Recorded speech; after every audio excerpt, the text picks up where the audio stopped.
Sir, ये जो global unrest देखने को मिल रहा है इस समय, जैसे अभी आपने बोला कि अलग अलग कंट्रीज़ में टेंशन्स हो रही हैं, आपस में वॉर लाइक सिचुएशंस बन रही हैं, ऐसे डिसीजंस लिए जा रहे हैं कि उनके जो अलायंस वाली कंट्रीज़ हैं उनके ऊपर अलग तरह के लॉज या टैक्सेस इम्पोज किए जा रहे हैं, टैरिफ्स इम्पोज किए जा रहे हैं। ये सब क्यों हो रहा है? इसके पीछे क्या ये जो ईगो कॉन्शियसनेस है, जिसकी अभी हम ऑफ द कैमरा डिस्कशन कर रहे थे कि वो 3D में ईगो कॉन्शियसनेस आपने बोला ये बढ़ रही है, इसलिए ऐसा है? यस, ओवरऑल अगर आप इसको कहा जाए तो देखो, एक अवेकनिंग का टाइम है। जब आप अवेकनिंग की तरफ यात्रा करते हो ना, तो जो नेगेटिव शक्ति हैं वो भी कम नहीं है, उनकी भी पावर फुल एक्टिव होती है।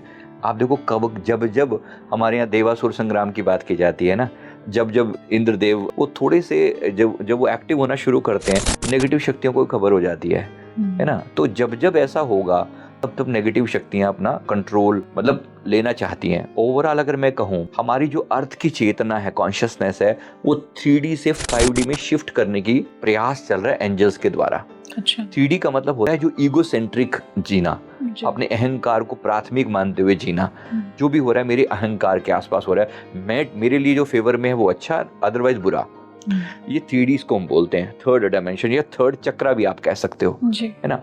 तो यहाँ से यात्रा हो रही है 5D की तरफ। 5D का मतलब एक ऐसा व्यक्तित्व, एक ऐसी ऊर्जा जो ज्ञान के लेवल पर हो, जहाँ पर समझ का लेवल हो, जहाँ पर सर्वे भवन्तु सुखिनः वाला भाव हो। लेकिन ये 3D से 5D के बीच में 4D आती है। 4D का मतलब है इमोशन कॉन्शियसनेस। तो एक जो व्यक्ति अपनी ईगो कॉन्शियसनेस से इमोशन कॉन्शियसनेस में उतरता है, एकदम से नेगेटिव शक्तियां भी बैठी हुई हैं।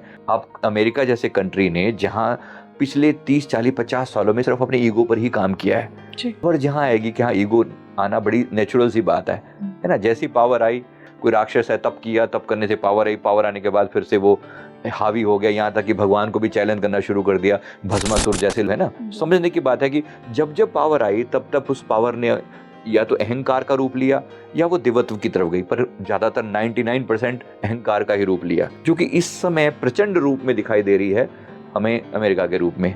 क्यों? एकदम इगोइस्टिकली, एकदम पावर के साथ कि आ जाओ मेरे सामने, कौन आता है ना।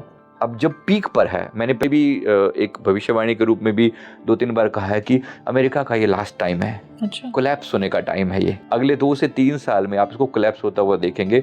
It will no more be united. Collapse का मतलब कंट्री साइज में पहली बात इकोनॉमिकल कोलैप्स, पहली बात। उसके बाद एज ए कंट्री, कॉम्पोज्ड कंट्री, जो यूनाइटेड स्टेट्स है ना, जो 51 स्टेट्स का कॉम्बिनेशन है, ये कोलैप्स होकर इसमें कई पार्ट बनते हुए दिखाई पड़ रहे हैं। It will no more be united. ये अगले 3-4 साल में दिखाई पड़ रहा है।